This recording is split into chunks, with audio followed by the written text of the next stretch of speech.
Hello, my name is Christopher Johnston, and I am in BUSN604 at American Public University, and Dr. Shriver is my instructor. This presentation is on sensitivity analysis and how to incorporate it into your capital budget analysis. What is a sensitivity analysis? According to Robinhood.com, it is a financial modeling tool that explores how the outcomes of a decision shifts based on changes in a variable that affect it. Basically, we choose a specific financial model or calculation and pick just one variable to experiment with and see how those changes shift the final value. What makes up a sensitivity analysis? Some important things that make up a sensitivity analysis are first the types of variables.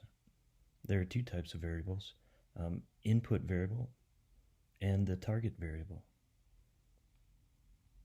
Input variable is a variable you tend to enter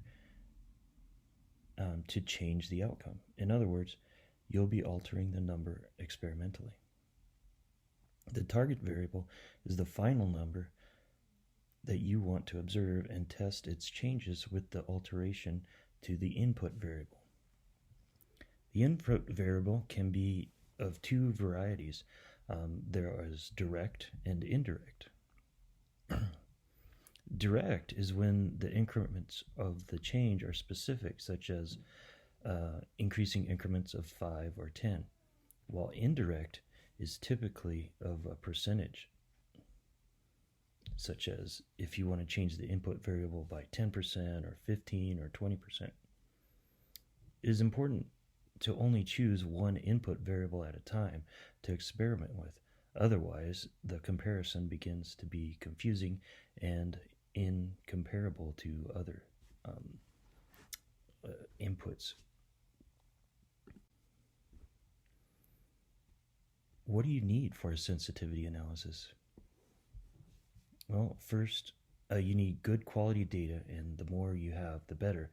Hopefully, several years of balance sheets, or sometimes the information might come from the income statement if you're looking at production costs or operating expenses.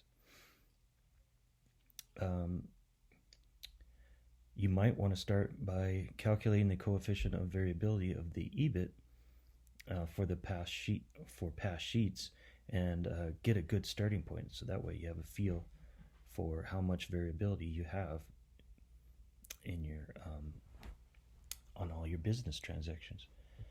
Change one variable in the gross income at a time. You could also change like wages, depreciation, the COGS. Just change one of those at a time, and then you'll see if the new EBIT is within your parameters. Or you could also test your DE ratios and input different levels of debt to see what debt to equity you have and how much the company can tolerate and still be attractive to shareholders if that's what you want to explore.